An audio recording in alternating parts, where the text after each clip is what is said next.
Hi everyone, happy Monday. Christina here. Today I decided to film my Monday morning gratitude from my back garden.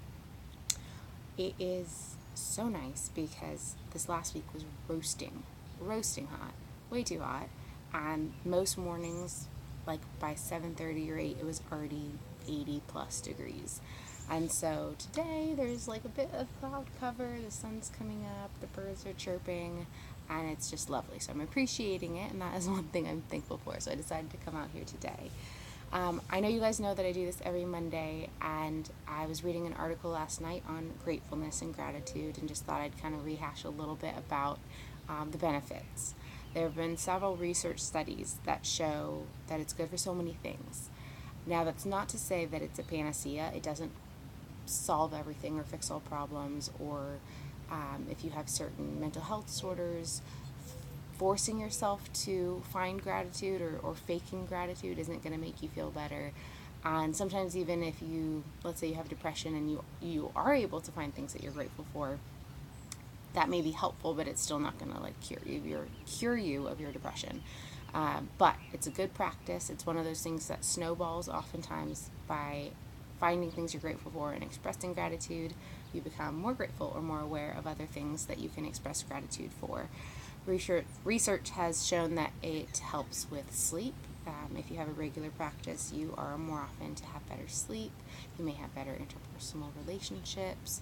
You may have less materialism, and that possibly ties in with depression. That if you're depressed, sometimes people express that by shopping.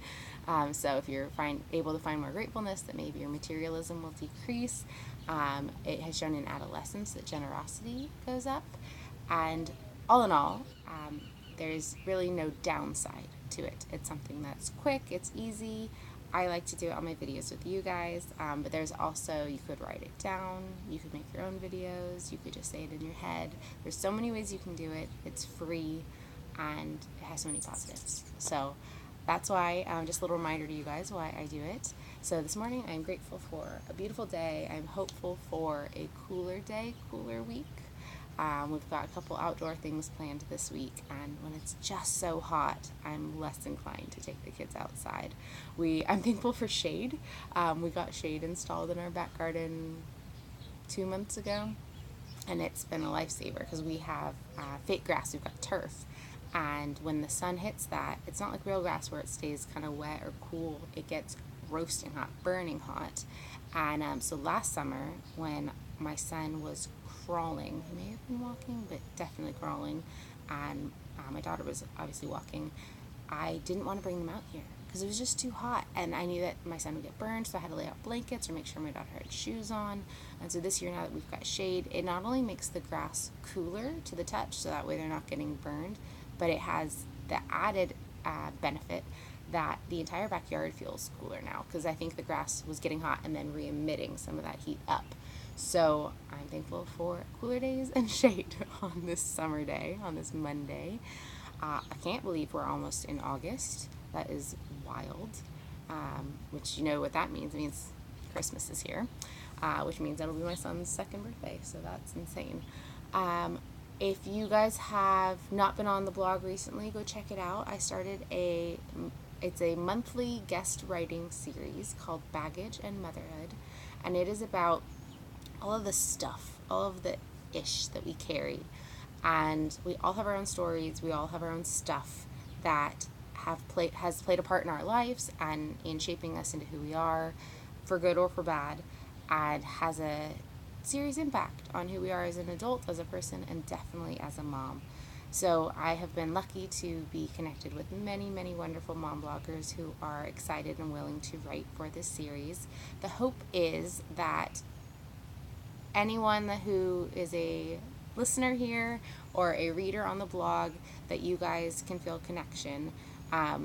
Everything that I have written about is based on my experience, personal and professional, as well as my kind of professional experience in relating with other people. So stuff that I've heard, stuff that I've learned, and then my own personal life.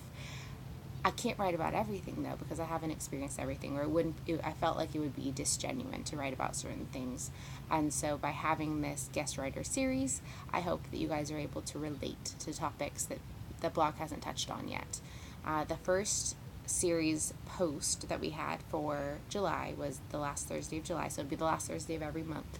And it was by a lovely woman named Abigail, who had 3 children, and in March, so not very long ago, she lost her middle child to medical complications and issues. And so she shared in the post about that. I know I've spoken to several of you who were like, it's too heavy, I didn't want to read it. Well, don't read it if it doesn't apply to you, if it doesn't feel good to you.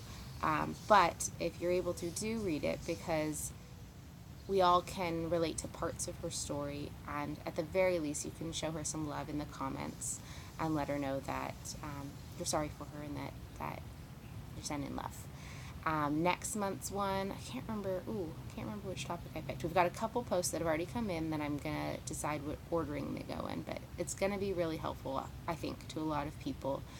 So I hope you guys share these posts or let people know about them. We're going to have a mom writing about her struggle with alcoholism. We're going to have a mom writing about an abusive childhood, one who was a child of divorce and how that's affected her marriage and her parenting. Moms have anxiety, moms have depression, moms have ADHD. So basically my hope is that we touch on a lot of topics that maybe aren't out there in the blogging world, because they're not necessarily the happiest, but I think they're wholly relatable. So that's my hope with the series. That's all I've got for you today. I guess I actually probably talked more than normal, but I hope you guys all have a great Monday. I hope you take the time to think about what you're grateful for and what you want to show appreciation, because like I said, it just kind of snowballs into more positivity and happiness. I wish you guys a great week, and we will talk soon. Bye.